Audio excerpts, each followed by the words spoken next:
সম্প্রতি ভারত পাকিস্তানের সংঘাতের কারণে শঙ্কা জেগেছিল আসন্ন এশিয়া কাপ নিয়ে। ভারত আইসিসির এবং এসিসির কোনো টুর্নামেন্টে আর পাকিস্তানের মুখোমুখি হতে চায় না, উঠেছিল এমন গুঞ্জনও। তবে সবকিছু যে এত দ্রুত সত্যে পরিণত হবে তা হয়তো ভাবতে পারেননি কেউই।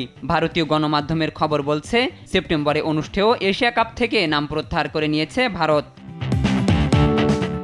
ইতোমধ্যে নিজেদের সরিয়ে নেওয়ার বিষয়টি মৌখিকভাবে এশিয়ান ক্রিকেট কাউন্সিলকে জানিয়ে দিয়েছে ভারতীয় ক্রিকেট বোর্ড, এমনটাই জানিয়েছে ইন্ডিয়ান এক্সপ্রেস। সংবাদ মাধ্যমটির খবরে বলা হয়েছে, সেপ্টেম্বরে ছেলেদের এশিয়া কাপ এবং মেয়েদের ইমার্জিং এশিয়া কাপে না খেলার সিদ্ধান্ত নিয়েছে ভারত।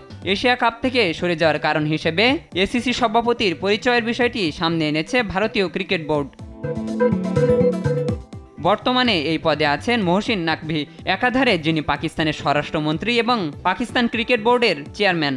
ভারতের পক্ষ থেকে জানানো হয়েছে, ভারতীয় দল এমন একটি টুর্নামেন্টে খেলতে পারে না যার আয়োজক এসিসি এবং এখানে একজন পাকিস্তানি মন্ত্রী প্রধানের দায়িত্বে রয়েছেন। এর সঙ্গে পুরো দেশের আবেগ জড়িয়ে, তাই এই ইভেন্টে অংশগ্রহণ স্থগিত রাখতে আমরা এসিসির সঙ্গে মৌখিকভাবে যোগাযোগ করেছি। মহসিন নাকভি এসিসির প্রধানের পদ থেকে সরে দাঁড়ালে ভারত এশিয়া কাপে অংশ নেবে কিনা সে ব্যাপারে কোনো কিছু জানানো হয়নি। এদিকে আসর থেকে ভারত নাম প্রত্যাহার করায় বেশ বড়সড় ক্ষতির মুখে পড়তে যাচ্ছে ACC.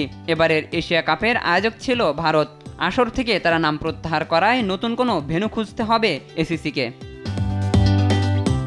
Shahinur Alam, sports desk, দেশ টিভি।